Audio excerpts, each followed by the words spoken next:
And if you don't have something that keeps you on fire, then you're dying. If I need to motivate you as an entrepreneur, you're in the wrong business. Everybody in life, we are constantly, we're growing or we're dying.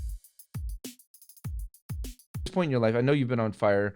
I know we all run through cycles. We run through ups and downs in Yep. life, right? Talk Yep. about that concept of just, being on fire as an entrepreneur, right? Being able to go through each hurdle, each door, each window that you have to, fly through to be successful. Talk about that.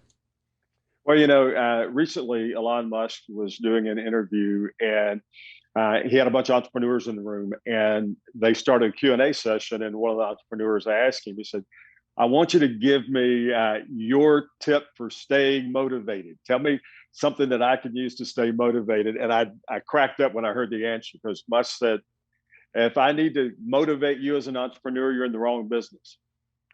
And so part of being an entrepreneur, I've been in television for a while. I did radio for 7 years, all about real estate, and is that creative.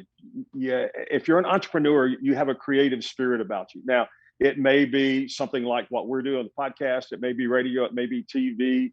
But it also, I see the creative side just in the real estate, in the properties. I love. I was over at a rehab this morning, redesigning a bathroom. Just, it's something that I still do. I'm going into my 30th year in investing, and I still do flips. I still love uh, tr- tromping around in these trashed out old houses and sharing with my contractors, this is what it should look like when we're done with it.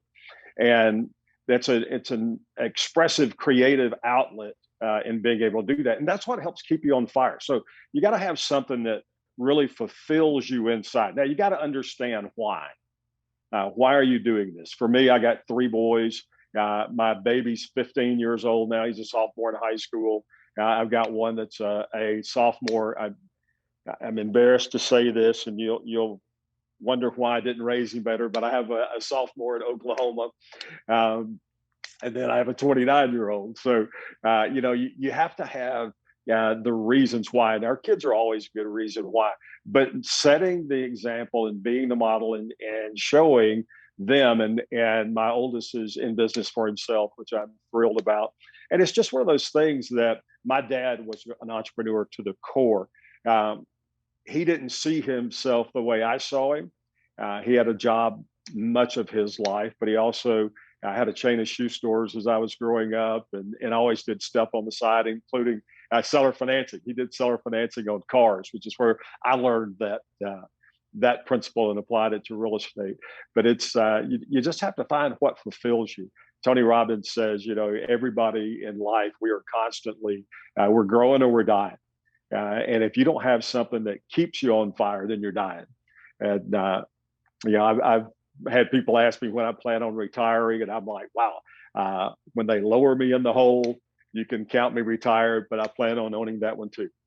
Yeah, like for me, I don't typically worry about that as much as like a timing standpoint, right? I know that Yeah. like my boys are 4 and 5, and so I look at 10 to 15, 15 to 18. I look at different phases of their life and where I want to Uh, be from a freedom standpoint, right? To be able yeah. to be impactful, be a part of their lives. But the greatest impact you can make on their lives is to lead by example, right?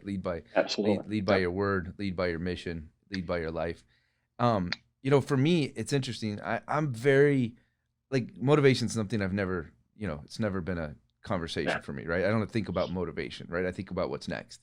And I think that kind of goes in alignment with what Elon was saying there. For me, I have this vision of my business of, like here's how we're going to get to become $1 billion fund, right? That's the Mhm. vision for us, is to become $1 billion REIT. That's the phases we're at, and we're, I was just actually doing, first time in almost a year where I did, a full analysis of our portfolio and like where we've gotten to, and those kind of things. And, we've crossed, we're closing in on that $80 million mark in portfolio, and I was just like, Nice. holy shit.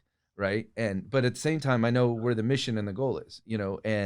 and so but then I let go, because I'm not worried, because if all you do is focus on the end, you'll get stuck in the middle, and so for me, I kind of let go of that, and then it's the next, and I have this vision Yeah. of what I want everything to look like.